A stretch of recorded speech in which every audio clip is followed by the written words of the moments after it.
প্রশংসা পেতে কার না ভালো ভালো লাগে? লাগে, হ্যাঁ। সবারই ভালো লাগে। আর সেক্ষেত্রে আপনি যদি আসলেই কোনো একটা কাজের পিছনে ওরকম সময়, শ্রম যদি দিয়ে থাকেন এবং সেই কাজটা যদি ফাইনালি সবার ভালো লাগে, পছন্দ করে এবং আপনার পারফরম্যান্স এর আ যেই কষ্টটা আপনি করেছেন, যে হার্ড ওয়ার্কটা আপনি করেছেন, সেই প্রপার একদম ওই অ্যাপ্রিসিয়েশন টা যদি পান, তাহলে তো অবশ্যই মানে এক ধরনের এটা মানে আমার যেটা হয়, আমার অনেক গ্রাউন্ডেড লাগে। আমার অনেক গ্রেটফুল লাগে যে না ফাইনালি তাহলে I did it, মানে আমি পেরেছি আরকি। এইটুকুই, এর বেশি কিছু না আরকি। মানে পরে আবার মানে অপেক্ষা তৈরি হয় পরবর্তী আবার কবে এরকম একটা কাজ করতে পারবো।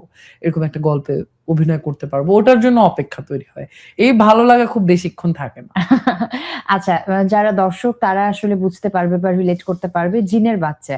এই যে গ্রামীণ মিথোলজির ইন ডেপথ এ আমি বলব যে এই যে লৌকিক এবং অলৌকিক বিষয়ের যে মিশ্রণ এবং আমাদের দেশে যেটা হয় দর্শক হিসেবে বলছি হরর যে জনরাটা আছে, কোথাও গিয়ে না দর্শক হিসেবে মনে হয় কি খুব চিপ একটা কিছু দেখে ফেললাম। তো সেই জায়গাতে জিনের বাচ্চার প্রেজেন্টেশনটা আমরা দেখেছি যে একদম অপোজিট। হ্যাঁ, হ্যাঁ, এটা তো না যখন আপনার কাছে এই প্রজেক্টটা এসেছে নিশ্চয়ই আপনিও ভেবেছেন যে হরর কিছু করতে যাচ্ছি সেটা যেন প্রপার হয় বা কিভাবে সংযুক্ত হলেন, কি ভেবেছেন করার আগে? ধরেন এই ক্ষেত্রে হরর জনরা আমরা তো আসলে জনরা বলেই একটা গল্পটাকে ভাগ করে দিই, যেটা ভাগ হয় আসলে। মানে এটা তো একটা একেকটা ঘরানার গল্প। এটা হয়তো একটু মানে জিন কথাটা উল্লেখ আছে হ্যাঁ। দেখেই এটা হরর ঘরানার গল্পই হবে বা মিস্ট্রি হতে হবে। বিষয়টা এরকম। মানে একটা টাইপে ফেলে দেওয়া। কিন্তু আমি না গল্পটাকে হরর হিসেবে পাইনি। আচ্ছা। আমি এটা কমপ্লিটলি আমি একটা ইমোশনাল ড্রামা পেয়েছি। আপনি যদি আমাকে জনরা জিজ্ঞেস করেন তাহলে আমি বলব ইমোশনাল ড্রামা। Social drama. কারণ আপনি দেখেন এখানে একটা মেয়ে, যে মেয়েটা ৮ বছর ধরে একটা সংসারে বসবাস করে। কিন্তু সে সংসারের একটা মানুষ তার সাথে, মেয়েটা বোবা। মেয়েটার কমিউনিকেট করার ভাষাগত জায়গা থেকে ও দেখানো হয়েছে যে ওর ভাষাগত জায়গা থেকে ওর একটা ড্রব্যাক আছে। মানে ওর ভাষা নেই। সেক্ষেত্রে যাদের ভাষা আছে সমাজে বা পরিবারে, তারা আসলে ওই ভাষা দিয়ে কি লাভ? তারা কিভাবে কমিউনিকেট করছে? তো কিন্তু ওর তো ভাষা নেই। তারপরে ওর মানে এই মেয়েটার যে জার্নি, ওর যে মাতৃত্ব, যে ভার্বাল অ্যাবিউজ, মানে অ্যাবিউজ যে শুধু ফিজিক্যাল অ্যাবিউজ হবে বা emotional abuse, it's not verbal abuse, কিন্তু এক ধরনের অনেক বড় এক ধরনের অ্যাবিউজ। সেটার সাথে emotional abuse related, mental abuse related.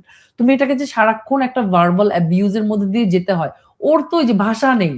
কিন্তু যাদের ভাষা ও গ্রহণ করতে হচ্ছে প্রতিনিয়ত, ও খালি অ্যাবিউজই গ্রহণ করে। সো ওর যে দীর্ঘদিনের যে যন্ত্রণা, যে পেইনটা, এটা ওই পেইনের গল্প।